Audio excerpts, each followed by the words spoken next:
சைபர் 10 வந்துச்சா. சில புத்தகங்களில் ஏன்னு 10க்கு போட்டிருப்பாங்க. எப்படி போட்டிருப்பாங்க? இந்த வடிவத்தில் போட்டிருப்பாங்க. பாத்திருக்கீங்களா? சில இப்ப உங்க புக்கில் அது இல்ல. சரி, இதுவும் இந்த காலத்துல வழக்கத்துல இருக்கு. எப்படி? அதுக்குள்ளேயே தமிழ் 10 இருக்கு. 10 ரைட்டு. அப்ப மொழிக்கும் தாய்மொழி என்னது? தமிழ். அரபு எண் வடிவங்களிலோ இந்தி எண் வடிவங்களோ உலகத்தின் எந்த மொழி எண் வடிவங்களிலோ தற்பொழுது பயன்படுத்தக்கூடிய 1, 2, 3, 4, 5, 6, 7 தமிழனுடைய எண் வடிவத்தில் மட்டுமே உண்டு. உலக மக்களின் மாம்பெற்று தமிழ் வாழ்க, வாழ்கெற்று தமிழ் சகோ. வணக்கம். 10ஆம் அறிவை அறிவோம், இறைவனை அறிவோம். 6 அறிவில் சுருங்கியிருந்த மக்களை 10 அறிவு அப்படின்னு சொல்லிட்டு இந்த இது நான் பண்ணுறேன். இந்த வீடியோ எல்லோருக்குமான மாம்டேட் சொல்கிறாங்க, நீ தான் அந்த 10ஆம் அவதாரம்னு என்னை சொல்கிறாங்க உங்ககிட்ட. ஆனால் எனக்கு புரியல. உண்மைதான் சொல்கிறேன். நான் உங்களை மாதிரி சாதாரண ஒரு மனிதனாக இருப்பதால் எனக்கு கொஞ்சம் குழப்பமாக தான் இருக்குது. இருந்தாலும் அதை ஏற்கனவே நான் சொல்லியிருக்கேன், 10ஆம் அவதாரமாக வருவாங்க அப்படின்னு சொல்லியிருக்கேன். சரி, இதில் கல்கி எடுத்துக்கோங்க. கல்கினா காலம், கல்னா காலம். இந்த காலில் வரக்கூடியவர் தான் ஒரு 10ஆம் அவதாரம். அப்போ அந்த கால்னா வரும். இப்போ இந்த எங்க இன்னைக்கு உள்ள ஒரு ரொம்ப, அதாவது காசே தான் கடவுளப்பா, அந்த கடவுளுக்கும் அது தெரியுமப்பா. காசு பணம் எவ்வளோ பெரிய விஷயம். இன்னைக்கு உலகத்திலேயே ரொம்ப பெருசு பணம் அப்படின்னா அது எந்த நாடு? நீங்கள் போய் பார்த்தீங்கன்னா குவைட்னு வரும். நான் ஏற்கனவே சொல்லியிருக்கேன், முதல்ல வந்த அந்த மாம்டேடு குவைத்துக்கும் சவுதிக்கும் இடையிலே, மலேசியாவுக்கும் சிங்கப்பூருக்கும் இடையில இணைந்தது. First DNA India. டிஎன்ஏ இந்த 4 எழுத்துல இந்தியா பேர் வந்துடும். ஸோ இந்த அடையாளங்கள் எல்லாம் நான் ஏற்கனவே ஒரு வீடியோவில் போட்டிருக்கேன்.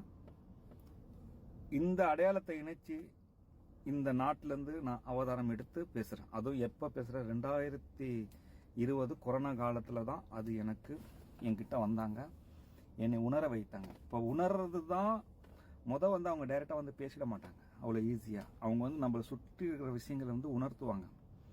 இதை கூட ரஜினிகாந்த் ஒரு தடவை தான் உணர்ந்தது பாபாஜியை பற்றி ஒரு ஃபோட்டோ பார்த்து உணர்ந்ததாக வீடியோவில் சொல்லியிருக்கேன். அதை கூட நான் வீடியோவில் போட்டிருக்கேன். இந்த மாதிரி ஒரு உணர்தல், இப்படி உணர வச்சு தான் பேசுவாங்க. மலைக்கு வெயிட் பண்ணும் குவைத்துக்கு நாடு, சரிங்களா? இந்த குவைத், சவுதி, மலேசியா, சிங்கப்பூர், இது ஸ்ரீலங்கா. இங்கேருந்து சிங்கம் இந்த ஸ்ரீலங்காவில் ஒரு வாழை எடுத்திருக்குது. அப்போ இந்தியாவிலேருந்து இந்த சிங்கத்தை சாட்சி ராவணன் சாய்த்து அப்படின்ற ஒரு வரலாறு இருக்குது, ராமாயணம். அதெல்லாம் பரவி, அந்த மதங்கள்லாம் பரவி இறுதியாக 2 வாள் இங்கே சவுதி கொடிக்குது. ஒரு வாள், 2 வாள் இப்படி அடையாளம். இது ஒரு கிரீடம், இது கப்பு வச்சுங்களேன், வெற்றி கப்பு மாதிரி. இப்போ இந்த நாடுக்கும் இதுக்கும் பார்த்தீங்கன்னா 5 மணி நேரம் வித்தியாசம். இந்தியா நடுவில் இருந்தால் 2.5 மணி நேரம் வித்தியாசம். இவங்க 2 பேரும் இங்கே இணைஞ்சு முதல் டிஎன்ஏ கொண்டு வர்ற மாதிரி ஒரு அர்த்தத்தை வச்சுருக்காங்க பாருங்கள். இதில் பாருங்கள், மிஸ்ஸிங் ஆகி அப்புறமா கிஸ் பண்ணி சேர்றது. இது ஒரு அடையாளம். இந்த நேரம் தான் ராமர் கோயில் திறக்க போகிறாங்க. அது எப்படி நடந்த வரலாறுன்னு உங்களுக்கு தெரியும்.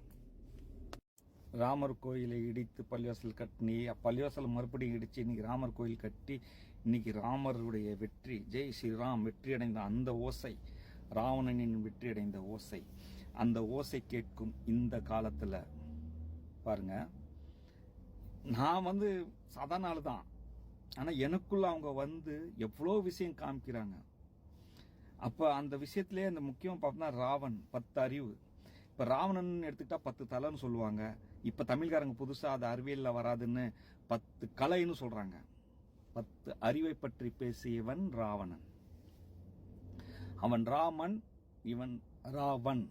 இவன் ஒரு கடவுளை பேசியவன், அவன் மண்ணுக்குள்ள பல கடவுள் பேசினான். எல்லாரும் நம்மளுக்கு தேவையானவங்க தான், அண்ணன்மார்கள். ஸோ நம்ம அப்பா அம்மா அவங்க அறிவில் பயணம் செஞ்சு இந்த மாதிரி திருவிழாக்களும் நடத்தினாங்க. ஆனால் இன்னைக்கு இதே காலகட்டத்தில் தான் நானும் அந்த அவதாரம் என்று என்ன சொல்றாங்க. இது எனக்கு உண்மையில சொல்றேன். நம்மளாம் கற்பனை பண்ணிட்டு இருப்போம், ஏதோ ஒரு பெரிய வருவாங்க, ஏதோ குதிரையில ஏதோ ஒன்று பெருசா வருவாங்கன்னு பார்த்தா இன்னைக்கு இந்த சாதாரண ஒரு மொபைல்ல நான் வந்து பேசிட்டு இருக்கேன்.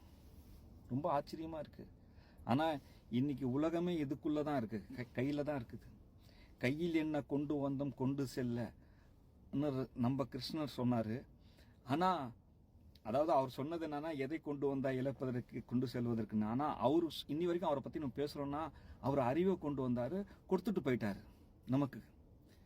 இப்ப நம்ம அவர் அறிவை வாங்கியிருக்கோம், ஆனா அவர் ஒன்னும் கொண்டு போலன்னு இல்ல, கொடுத்துட்டு போயிருக்காரு. அப்ப நம்ம அறிவை கொடுத்துட்டு போறதுக்கு தான் வந்திருக்கோம். நான் கொண்டு வந்ததை இப்ப நான் உங்களுக்கு கொடுக்குறேன்.